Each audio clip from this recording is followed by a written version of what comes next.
Infinity Train. I've heard of this show in rumblings, and I think I may have seen the pilot a while back since everybody was talking about it at the time. But besides that, I had not seen Infinity Train.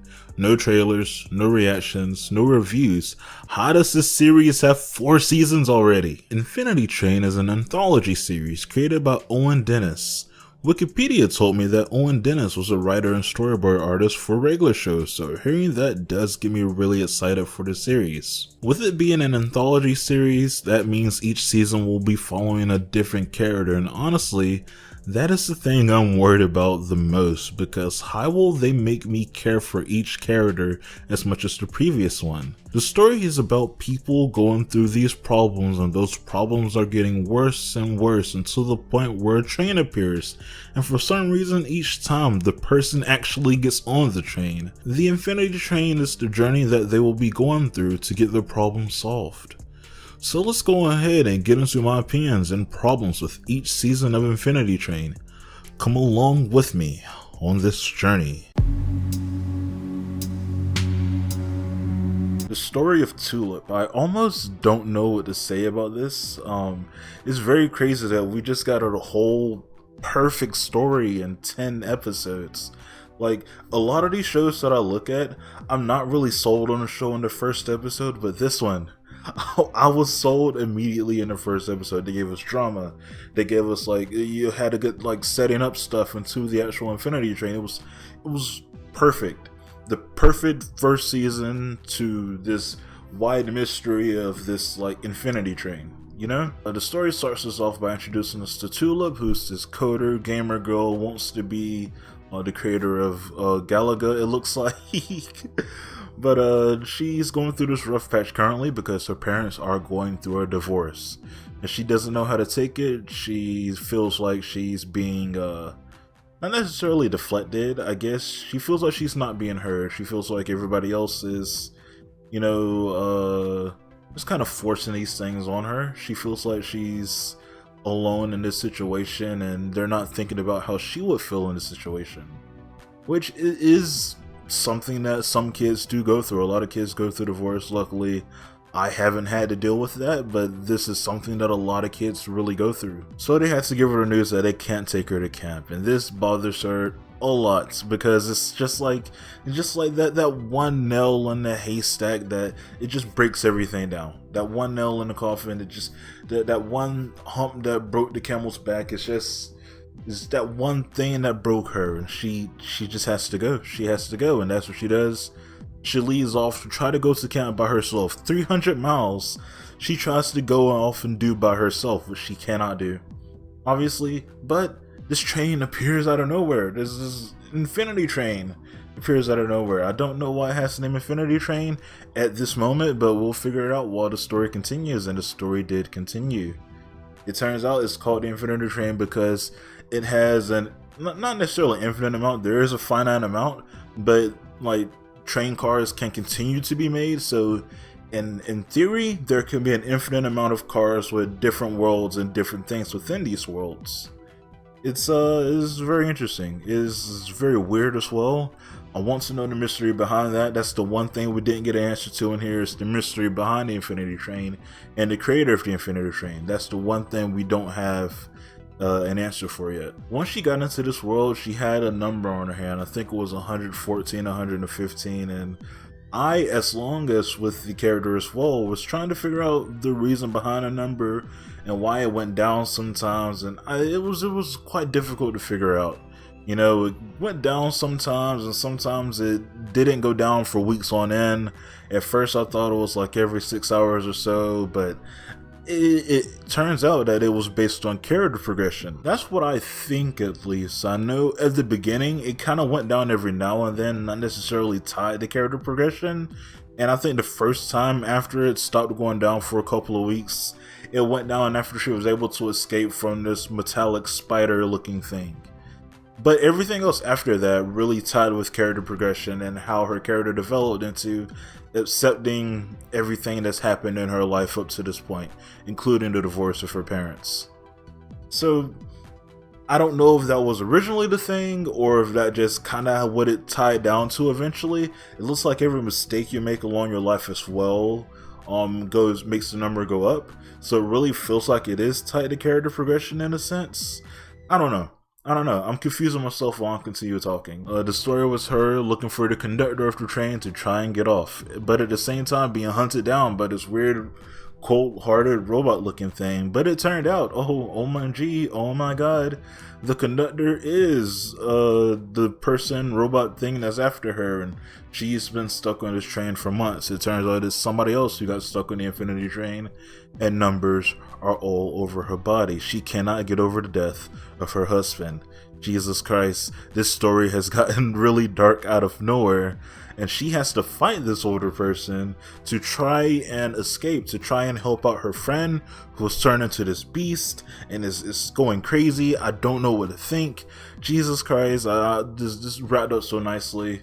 It wrapped up so nicely. It did not answer one of the questions that I had about the show though, which is, once she escapes, is she going to escape and a certain amount of time will pass, or will she escape into like the same time period that she left in? I never got the answer to that. I'm assuming months have passed. That's my assumption at least, but I don't know. Because immediately when she got out, it immediately jumped 7 months into the future. She got a haircut. She still doesn't have a reflection. And, you know, she's finally going to the camp that she wants to go. Looks like her parents are getting along a little bit better.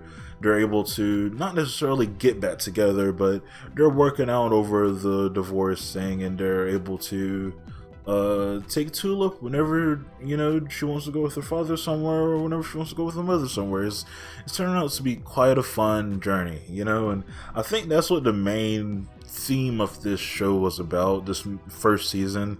It was about the journey, you know, and how the people you meet along the way can help you become a better person. Because if she didn't end up meeting One, if she didn't end up meeting Atticus and stopping to talk to all these other people in these other cars, I don't think she'd be able to get off the car. I don't think her number would have went down enough. I don't think she would have been able to accept the things that's happened in her life. So this whole theme of this first season is literally about journey. It's about the journey along the way and the friends you see on those ways that help you become a better person. I don't know what the next season will be about. I don't know what the next seasons will be about. I want to see her again, but I don't think I will. She's off the train now. She is happy in her life. You know, I don't think I'll see her again. It's gonna be interesting if I do. Like, why would she get back on the train? If I had to make a guess if we'd see her again or not, maybe, but only to like maybe as a cameo. I don't think we'll see her be stuck on a train again, because she feels like she's progressed a lot and there's really nothing for her to learn at this point, unless she gets to a point where she becomes Amelia for some reason. I don't know why that would happen though. But yeah, the first season of Infinity Train, it was honestly really good. I like this a lot more than I've liked the last few shows I've watched. I really wanted to do a prediction for this, but you know, since this is an anthology series, there's not really a prediction that I can say. I guess if I had to come up with some sort of a thing, maybe this is gonna deal with some stages of grief, some stages of rejection type stuff, you know. This one had to deal with acceptance. Maybe the next one can deal with vengeance, or like love and hopefully being able to let go. Maybe the next one can be about Amelia. I'm not sure. There's really nothing I can predict since this is an anthology series, and hypothetically nothing we've learned in here will tie into the next one, except maybe we'll learn more about who created One and who created the Infinity Train to begin with. Or is this just some weird thing that's always been here? I don't know. That's the one answer that I need. Who created the train? Who created One? And, you know, what's going on? What's really going on? How did all of these creatures get in here? Did they create the creatures? I'm assuming they did, but I don't know. I really don't know. And that's the one thing I'm looking forward to as the show continues. This first season was a fantastic story that I'm not sure how they can replicate throughout the next set of stories. They got lucky that these characters and story was easily relatable and didn't need much time to understand what was going on.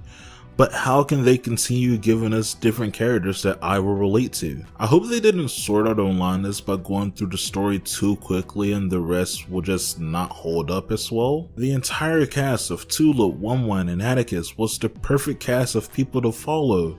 Very loyal to one another and having mysteries to reveal of their own, especially for One at least. I didn't mention this in my immediate reaction to the first season, but the story has a near feeling to it. There's a lot of questions that get brought up around that I hope one day we get answers to. One, kind of like Vice, was created for a purpose beyond the main character's comprehension. The only thing that doesn't make it like Nier is that there is a happy ending to this. I didn't talk about Emilia a lot, but I hope she gets better within these stories and we see her progress and become a better person and learning to accept things that have happened in her life until this point. She has a lot to make amends within herself for it, and I hope she does that. In Season 2, we actually learned quite a lot about the trains that I didn't think we were going to learn until maybe Seasons 3 or 4. We learned like the process of getting a number, which is very integral to this specific season, because I didn't think we were going to be following this person in this season. I didn't know who we were going to follow, but it totally made sense afterwards. We follow the Mirror Tulip, or as I called Pitlet? Pitlet. That's what I called her. So Pitlet's whole story started back in Season 1. If you guys don't remember, I think I actually skipped over this. She was in the mirror world and she kinda took Tulip's place, but Tulip ended up figuring out a way for her and Pitlet, oh my god, almost forgot her name. But Tulip figured out a way for both her and Pitlet to both escape, and now this is about her trying to figure out who she is and become her own person. She cut off all her hair, she's now has this sick buzz cut, you know, plain black shirt. She's really trying to figure herself out. And to do that, she gets paired with Jessie and a super magical, powerful deer who's magical and powerful for no reason whatsoever. Jessie is a bumbling idiot, very much so Pitlet's second in here. He's very much a follower, not necessarily a leader, and that's put him in some crazy situations to the point where he's on this train and he has to make amends to some things before he can go back. And this whole situation now is very interesting because Pitlet is a very assertive person. She doesn't want to open up to anybody. She's very aggressive, very much so is all about wanting to find your freedom and stuff, and that kind of plays into here a lot. Freedom and kind of making decisions for yourself plays into this season a lot. So her whole thing is, you know, she wants to be her own person. She doesn't want you to mention Tulip. She doesn't want you to give her any options, any opinions, any advice on anything. She really just wants to be herself. And I guess I could say the same thing for Jessie, but he has a very much so carefree like type of vibe to him, similar to Brett in Inside Job. I kind of liked Jessie, but I also thought it was kind of annoying. But these two people really mesh well together, and eventually they end up getting along. One thing about Jessie's character that I really do appreciate is when he showed the video of him being the follower that he is and let his brother get fucking mollywopped. Like, Jesus Christ, dude. Don't let your brother do that. We later get an episode of this this human group trying to gaslight him into joining them, and it's very much so reminiscent to his friend group that he had back at home. It was present to show us the growth that Jessie had gotten, and I was surprised by at the end of that episode that Jesse's number went to 0 and he left, and Tulip tried to leave with him. Oh my god, I said the wrong name. Pitlet tried to leave with him, but she couldn't because she didn't have a number, and people without numbers aren't supposed to leave. And I did not expect that to happen because they were talking about going back together, and I just didn't expect that to happen. Now Pitlet's there by herself with the feds still there after her.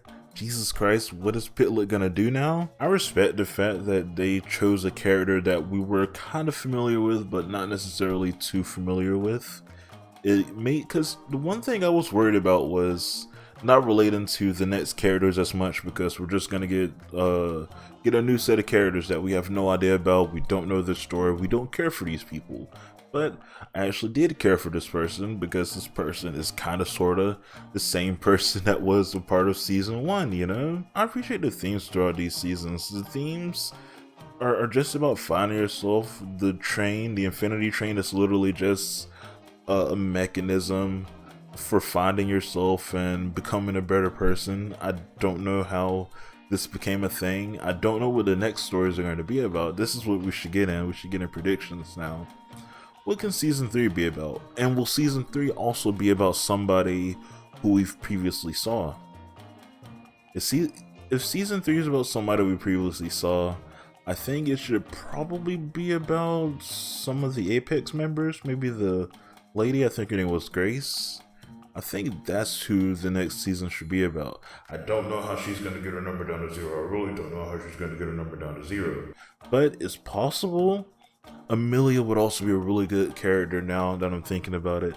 Since they did Pitlet in here, her actual name is Lake, by the way. She named herself Lake at the end of the season. But oh man, since they made Lake the character of season 2, it opened up like any character we've saw throughout these seasons can be the main character of the next season. I'm assuming it's probably going to be Grace of the Apex group, but it could be anybody. And I'm trying to think here. I have no other guesses. The only two in my head are Grace and Amelia. Those are the only two people that slightly seem interesting to me. Everybody else just kind of seems annoying. Like, I hated the other dude, I forgot his name, but I hated that guy, the guy that's with Grace. And I can't think of any other human-like people there, or people like Grace, or anybody else that wants to leave. I can't think of any of that. Alan Dracula, why would he be a main character? You know, he cannot do that. But yeah, season 3, I don't know who's going to be a part of season 3. I expect we're not going to know who it is, because I feel like this is kind of similar to JoJo's Bizarre Adventures. In part 1, we got introduced to Jonathan, and in part 2, we got introduced to Joseph, who looks very similar to Jonathan. And I figured they look very similar is because they wanted us to ease ourselves into this new adventure. But in part 3, Jotaro looks completely different from any main character we've seen so far and acts very different. So I figure it's going to be something like that. This next character is going to be somebody that we don't know, somebody that just got there. And also, I forgot to ask this about the train. We've learned a lot of stuff. We learned the people that get there all have issues and problems that need to be solved. We learned how they got their number. We also learned how they got their tapes. But the question I want to know is, who qualifies for the train? And if they qualify for the train, do they have an option to not get on? Or does the train kind of persuades them to get on? I kind of really want to know that, because this is confusing me. It's kind of confusing me. Does everybody that have issues end up getting on the train? If you have an argument with somebody, do you end up on the train?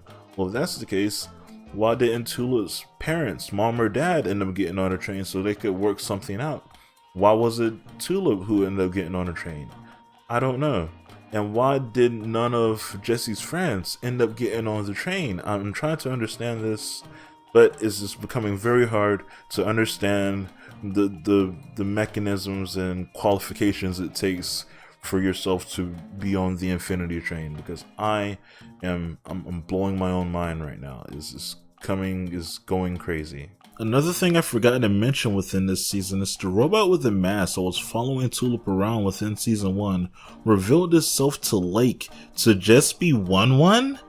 Was he in it the whole time after Tulip? Who was in it? Was 1-1 also in it? Then what? I'm so confused. I'm genuinely so confused. The relationship built between Jesse and Lake was paced perfectly. So was the entire season, except for maybe the exposition and ending on the last few episodes. The way Lake escaped was that her hand reflected the number off of Jesse's hand, and it was enough for Woman to believe that she also had a number and let her escape this time. It feels like this show is becoming more serious as the seasons go by. We see a mirror police get brutally murdered and his blood splatter all over Lake. There are less jokes within here than there were within season 1. Jesse was the lone comedic relief character to try to bring some levity within this season. I wish we got an epilogue 7 months later like we did with Tulip, because how will people react to Lake being in the real world? Where will she go? Will she stay with Jesse? What will his parents think about her trying to stay with Jesse? Are they in love or good friends? Because I have no idea. This series is seemingly built on relationships and growing, with the train itself being a metaphorical catalyst for the growth. But at this point I'm asking myself if they have blew their load too soon, because I have no idea what information I could get that feels relevant within the next series. I feel like I always gotta start this off by saying a certain thing. In season 2, I hated the fucking Apex, I hated their entire guts, and that turned over here into season 3, because that's who we were focused on. We were focused on Grace and Simon, and I still fucking hated the Apex. But you know what? I like this season. I actually really like this season a lot, way more than season 2. For those of you who do not know who the Apex is, it's this organization of humans, passengers of the train, who for some reason have this thought in their head that numbers are supposed to go higher and they have a right to stay on the train, and they think once your number goes to 0 you like disappear into nothingness or something. I don't know how they came up with this idea, but that's what they've came up with, and they think the original conductor, who was Amelia, is the true conductor, and one is the false conductor who took her over. And I'm just confused as to how they came up with this, because I have no idea. A lot of this is just going to be me ranting about the Apex, because I fucking hate the group, and I hate everything about the group. Like, I'm not going to get into Simon yet, but yes, I hate Simon. He's the fucking worst, and everything he is just so fucking bad. It's just so fucking bad, genuinely. But let's start off with Grace first. Grace is the more level-headed of the two, and she kind of started the Apex. She saw the conductor once as a kid. She thought the conductor protected her from something or whatever, but the conductor was there for something else. And she, from then on, had this idea that the higher the number is, the more important you are, yada yada yada. And she got a bunch of passengers into the similar mindset, including Simon, whom she saved. And Simon's partner Noel thing was the cat, and her name's Samantha. And God, and he doesn't like Noel's because Samantha ran away from her when they were in danger. Yeah, fair enough. But Grace created this group, and this group just goes around trying to get higher numbers. So that means they destroy everything that aren't passengers, trees, other living things that are living on the train, and just everything else. They destroy everything, and it's horrible. It's so bad. I hate this group. I hate this group so much. I do like this story though. The story does have a lot more levity into it than the previous season does. With this being the first one that says a Max original, it's surprising that this has more lightheartedness to it. But we get to deal with a supposedly new passenger. Her name is Hazel, and she's the buddy of these people, and she has this gnoll named Tuba, who's this giant gorilla. Hazel is really nice and really cute, and just, you want to protect her, because, you know, you gotta see her like a daughter. You want to protect her, like, at all costs.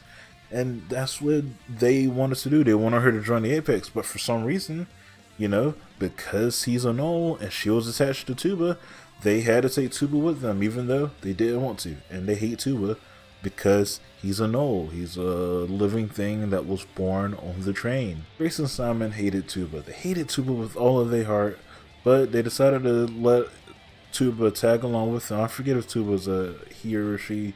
I'm just gonna say Tuba. They let Tuba tag along with them because they thought that eventually Maybe Hazel will get tired of her. Maybe they could do something behind Hazel's back. Who knows? But as the story went along, they grew closer to Hazel and Tuba. All except Simon, because Simon's the fucking worst. And at every opportunity they get, they make you understand that Simon's the fucking worst. Even after they went through the episode where supposedly Tuba and Simon became friends, immediately after that, they took it back because Simon fucking killed Tuba. I hate Simon. I hate Simon so much. I cannot explain enough how much I hate Simon. And then after meeting Amelia was in this season, guys, and she works for 1-1 now, trying to get her numbers down and getting rid of all of the trains that she created. After meeting Amelia, who says the truth that she was the quote-unquote true conductor that they all praise and stuff, but she was the actual fake one because 1-1 is the actual true conductor, guys. Everybody else believed her except Simon. Simon is a fucking parasite, and I fucking hate Simon, and it pains me to say this, but Grace is the reason why Simon is like this. Like, I hate Simon with all of my heart, and although I do hate him, I also hate what happened to him at the end of the season. Let me keep going. So it turns out Hazel was a knoll, and Grace was hiding that fat from Simon, and Simon found out, and Simon got upset, and Simon tried to make Grace stay in her memories type stuff with the tape thing, and once Grace got out, they went over there, and he deemed her a void, which is a leader that's no longer fit to be a leader, and he now has numbers all the way up to his neck because he tried to kill Grace. And after he tried to kill her again, he got numbers all the way up to his fucking face, covering his face. But oh no, guess what? One of those roach creatures, who I don't know what they are, those roach creatures, well, I know how they're made, but they're still weird roach creatures. They disintegrated Simon, and then that was the end of the season. A very anticlimactic way for the season to end, but also a very crazy, I don't know what just happened way for the season to end. Whoa. We didn't really learn anything new about the train this season, which I figured because I don't think there's really anything else that we can learn unless we learn how does one qualify for being a passenger of a train and others don't, because that's still something that I want to know. Why is it that some people, like Tulip's parents or Jesse's friends, aren't passengers on this train, but Tulip is, and Jesse is, and Grace and all of these other people are? Why are they passengers of this train, but other people aren't? That is what I want to know. Like, not everybody that's sad is on here, I feel like, and that's just me guessing. Everybody that's sad doesn't end up on a train. So what qualifies you to get on said train? How does one find out? How does the train itself find out? I don't know. I will never know. Is the one question that I currently have. I did like how I was trying to predict who was going to be the main character for the next season, but at this point, I have no idea. I don't know, because throughout the rest of the seasons, there is at least one episode where they introduce the next character, and we get to follow those people. But there was no such thing unless we follow a random kid from the Apex, because I genuinely don't know. Really? I just don't. Now that I think about it, a good idea would be to follow Amelia. When she was reintroduced, I loved her Sasuke-like, adult Sasuke-like, not teenage Sasuke. We don't stand for that Sasuke around here. She was in her atonement phase, trying to amend for all her wrongdoings. And I vibed with that. I think that would have been an interesting story to look at. So maybe Season 4 can be about that. Other than that, I have no idea what Season 4 can be about. Oh god. All in all though, long story short, really good season. I hate the Apex, and that's really the only story that you can get from here is that I hate the Apex and I hate Simon. That's the only message you get from me this season, and that's the only message you really need. After recording that, I ranted about Simon and the Apex for another 2 hours, and now I think I'm finally calm enough to talk about Simon and say he's the fucking worst human being in the show, and that he was meant to be hated, so I guess that means he's a good character. Season 3 was a roller coaster of emotions that I was not prepared for, and I really enjoyed that. When it came to learning more about the mysteries on a train, this season lacked that greatly because the characters were so behind in what we already knew, and I feel like it's going to be like that in season 4 as well. Infinity Train has done it all. We've learned about some of the mysteries of the train, and we have followed each character as they were introduced in the previous seasons, but season 4 will be about completely different characters, and I just had to ask myself, will I care? I just want to know, why are some people qualified to be on the train and others aren't? Who created 1-1 and the Infinity Train? Why does the Infinity Train transport people to a different dimension entirely and have its own gravitational pull? Will we ever find any of the answers to these questions? Probably not. I guess we're just gonna have to move on. Well, that's it. That's the end of Infinity Train. I don't think it ended on a high note. I personally think it ended more on a somber note. That doesn't necessarily mean it's a bad thing, it just means that they decided to kind of relax and let us vibe out for the last season. This season is probably one of the most relatable for me personally, since I am around the same age as these guys, it feels like. The two characters in here are Ryan and Mingi. I'm so sorry if I butcher your name, by the way. And this season kind of followed the theme of follow your dreams, and that kind of took these two in different paths. They started off with the same dream, but one person kind of was very carefree, didn't really have many people that cared about him, so he, you know, got to do almost anything he wanted to do, and that kind of sucked for him. But the other one, he had people that cared about him a little too much. His parents didn't want him to chase unattainable dreams. They wanted him to kind of, you know, go to college, get a job, and he was doing all of that stuff. And, you know, I relate to this. I really relate to this a lot, and you know, I feel like they're targeting me. I wouldn't necessarily say that I have had strict parents. I would say they allow me to do a lot of stuff, but I would also say that they kind of are more realistic when it comes to things. So I really feel for Mingi when it comes to stuff like this, but I can also see on the side of Ryan. I'm kind of like right in the middle, like, oh man, okay, I'll go to college, but I'm gonna go to college for something that I want to do. I'm gonna go to college for film, you know? See, I'm still gonna be in said industry because I'm going to college for what I wanted my dreams to always be. So, now that could be a bad thing if you try to go to school for music, because there isn't really much you can do with an art major. So I understand why his parents wouldn't want him to do that specifically. But it sucks. It sucks to see people try not to find that purpose, that reason that they're here in this world.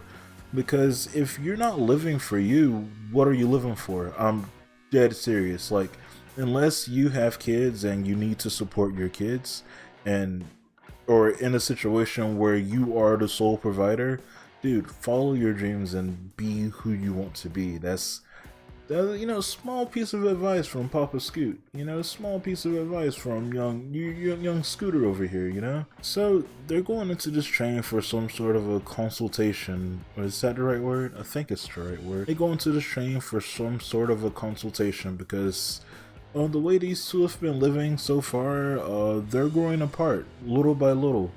Because Mingi doesn't have that backbone to kind of grow and follow his dreams, and Ryan doesn't necessarily have time to slow down and think about stuff before he just acts on his own. And that's how they kind of got into the situation, because he was acting on his own. So understandable, they both have to work together to try and bring the numbers down to zero. So far from what they said, this is the first time that two people have went in the pod at the same time and their numbers are synced and everything. So, you know, it's just nice to see their journey happen like this, you know? I'm very surprised that these are the first two that have this issue. Really? There's been no other time for people that had this issue. How long has this train been a thing for there not to be somebody already that's had an issue like this? Speaking of the train, there wasn't really any more answers to be had throughout this season.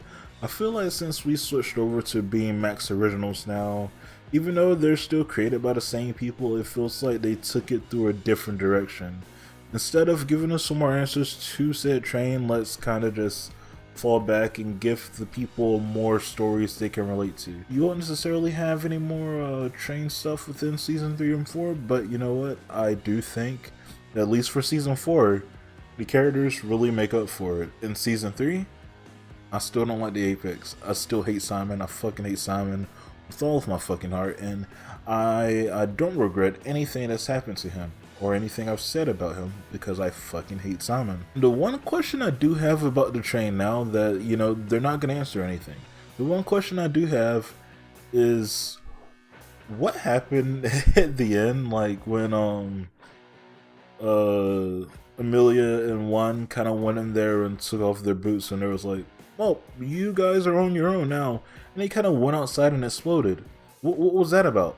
Genuinely, what was that all about? Is the train gonna be different now? Is the train over now? I don't think it's over, but I don't understand when that was. Was that simply just we're through with this machine and like actually you guys are on your own now trying to do stuff? But I don't know. It was just weird.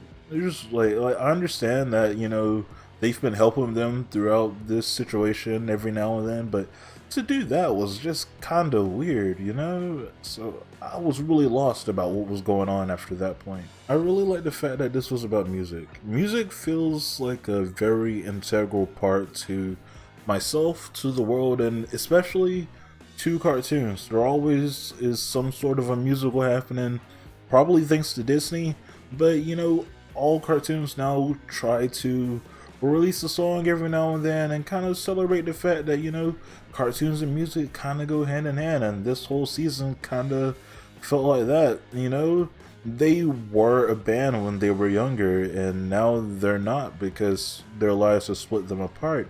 So we kind of have to see them work through the problems and get back together, and at the end, once they leave, they reform the band and they're starting fresh, and it feels really nice to see. It feels really rewarding. It feels like they want you to follow your dreams as well. That's what it feels like, and I couldn't be happier. I don't know if I would have been happy if they decided, let's not let them follow their dreams. Let's make them go their separate ways after this. I'm happy that to get their number to 0, they had to stick together and stand their ground. I'm happy that that was the reason that they had to get their stuff to 0. I feel like the cars in here have been the most cartoony we've seen. We've got, you know, for example, a giant fucking pig baby that's being parented by cow creamer or whatever. It is really weird. It's really weird. And there's this whole western car where crickets are living in amongst themselves, and there's a judge that's a butterfly, but he turns back into a larva to be the sheriff, and it's weird. It feels very weird. That's all I'm gonna say about these cars. Let's go ahead and go into like my final thoughts of this entire thing. This season was a good way to end it. Not a perfect way, like I said. It leaves a lot there for them to potentially go back to later in the series, or potentially answer some things about the train in some sort of a special.